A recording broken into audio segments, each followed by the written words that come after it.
On a cold and cloudy day in March of 1861, Abraham Lincoln became the 16th President of the United States. In his inaugural speech, the new president announced the policy that he would follow toward the southern states that had left the Union. Lincoln said no state had a legal right to secede. The Union could not be broken. He said he would enforce federal laws in every state, and he promised not to surrender any federal property in the states that seceded. Lincoln said if force was necessary to protect the Union, then force would be used. His policy was soon tested. This week in our series, Jack Weitzel and Jack Moyles discuss the dispute over the federal base that was being built at Fort Sumter. On his second day as president, Lincoln received some bad news from Fort Sumter at Charleston, South Carolina. Major Robert Anderson, the commander of the small United States force at Sumter, wrote that his food supplies were low. At most, said Anderson, there was enough food for 40 days. Unless he and his men received more supplies, they would have to leave the fort. Lincoln wanted to keep Fort Sumter. It was one of the few United States forts in the South still held by federal forces, and he had promised not to give up any federal property in the states that seceded. But getting food to Fort Sumter would be a very difficult job. The fort was built on an island in Charleston Harbor. It was surrounded by Southern artillery. Southern gunboats guarded the port. To get supplies to Anderson and his men, a ship would have to fight its way to Sumter. Such a battle was sure to begin a bitter civil war. There also was the danger that fighting would cause slave states still in the Union to secede and join the Southern Confederacy. The Army chief, General Scott, warned Lincoln that it was too late to get supplies to Fort Sumter. He said Southern defenses around the fort were so strong that a major military effort would be necessary. He said it would take months to prepare the warships and soldiers for such an effort. Major Anderson and his men at Sumter, he said, could not wait that long. There was another plan, however, that might work. It was proposed to Lincoln by Captain Gustavus Fox of the Navy Department. Captain Fox said soldiers and supplies could be sent down to Charleston in ships. Outside the entrance to the harbor, on a dark night, they could be put into small boats and pulled by tugs to the fort. Fox said a few warships could be sent to prevent Southern gunboats from interfering. Lincoln liked this plan. He asked his cabinet for advice. If it were possible to send supplies to Sumter, he asked, would it be wise to do so? Postmaster General Blair was the only member of the cabinet to answer yes. Treasury Secretary Chase was for the plan only if Lincoln was sure it would not mean war. Secretary of State Seward and the others opposed it. They said it would be better to withdraw Major Anderson and his men. They felt that now was not the time to start a civil war. This opposition in the cabinet caused Lincoln to postpone action on the Fox plan. But he sent two men separately to Charleston to get him information on the situation there.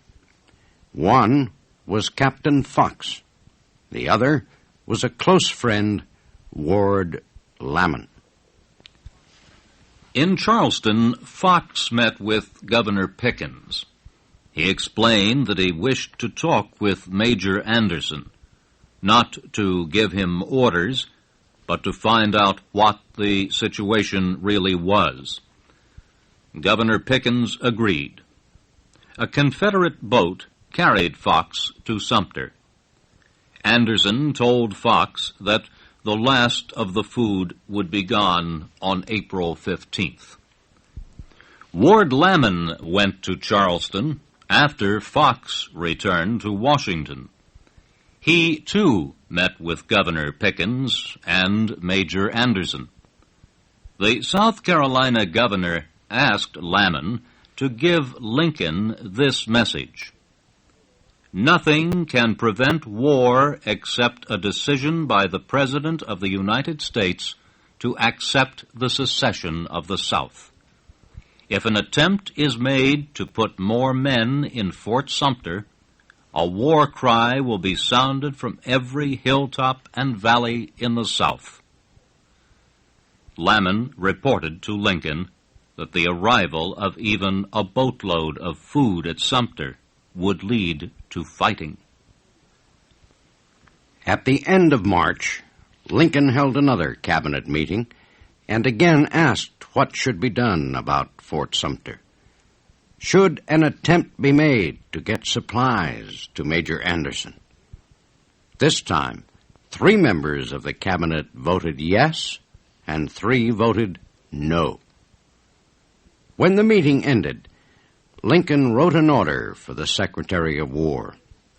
He told him to prepare to move men and supplies by sea to Fort Sumter. He said they should be ready to sail as early as April 6th, only 1 week away. On April 4th, Lincoln called Captain Fox to the White House. He told him that the government was ready to take supplies to Fort Sumter. He said Fox would lead the attempt. Lincoln showed Fox a message he was sending to Governor Pickens in South Carolina. It read, "This is to inform you that an attempt will be made to supply Fort Sumter with food only. If this attempt is not opposed, no effort will be made to throw in men, arms, or ammunition." Governor Pickens received the message on April 8th. He immediately sent it by telegraph to Confederate President Jefferson Davis at Montgomery, Alabama. Davis called a meeting of his cabinet to discuss what should be done. He asked if Fort Sumter should be seized before supplies could arrive. Former United States Senator Robert Toombs of Georgia was the Confederate Secretary of State. He told Davis, "Firing upon that fort will begin a civil war greater than any the world has ever seen. I cannot advise you." Later in the meeting, Toombs urged Davis not to attack the fort. "Mr. President," he said, "at this time it is suicide, murder, and will lose us every friend in the North. You will strike a hornet's nest which extends from mountains to oceans. Millions now quiet will swarm out and sting us to death. It is not necessary. It puts us in the wrong. It will kill us." On April 10th, Jefferson Davis sent his decision to the Confederate commander at Charleston, General Pierre Beauregard. He told Beauregard to demand the surrender of Fort Sumter. If Major Anderson refused, then the general was to destroy the fort. The surrender demand was carried to Sumter the next day by a group of Confederate officers. They said Anderson and his men must leave the fort, but they could take with them their weapons and property. And they were offered transportation to any United States port they named. Anderson rejected the demand. As he walked with the Confederate officers back to their boat, he asked if General Beauregard would open fire on Sumter immediately. No, they said. He would be told later when the shooting would start. Anderson then told the Southerners, "If you do not shell us to pieces, hunger will force us out in a few days." General Beauregard informed the Confederate government in Montgomery that Anderson refused to surrender. He also reported the major's statement that Sumter had only enough food for a few more days. New orders were sent to Beauregard. Jefferson Davis said there was no need to attack the fort if hunger would soon force the United States soldiers to leave.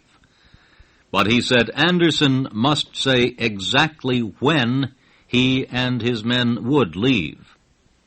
And he said Anderson must promise not to fire on Confederate forces.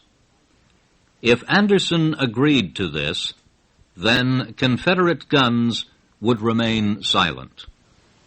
This offer was carried to Fort Sumter a few minutes before midnight, April 11th. Anderson discussed the offer with his officers, and then wrote his answer. He would leave the fort on April 15th if the Confederates made no hostile act against Fort Sumter or against the United States flag.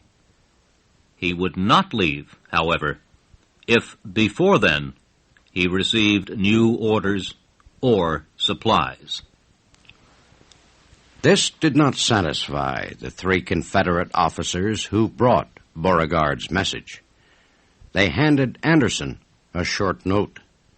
It said, "We have the honor to inform you that General Beauregard will open fire on Fort Sumter in 1 hour at 20 minutes after 4 on the morning of April 12, 1861.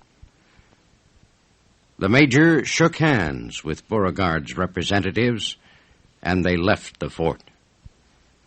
Anderson and his officers woke their men and told them to prepare for battle. At Fort Johnson, across the harbor, Confederate gunners also were getting ready. These men would fire the first shot at Sumter. That explosion would signal the other guns surrounding the fort to open fire.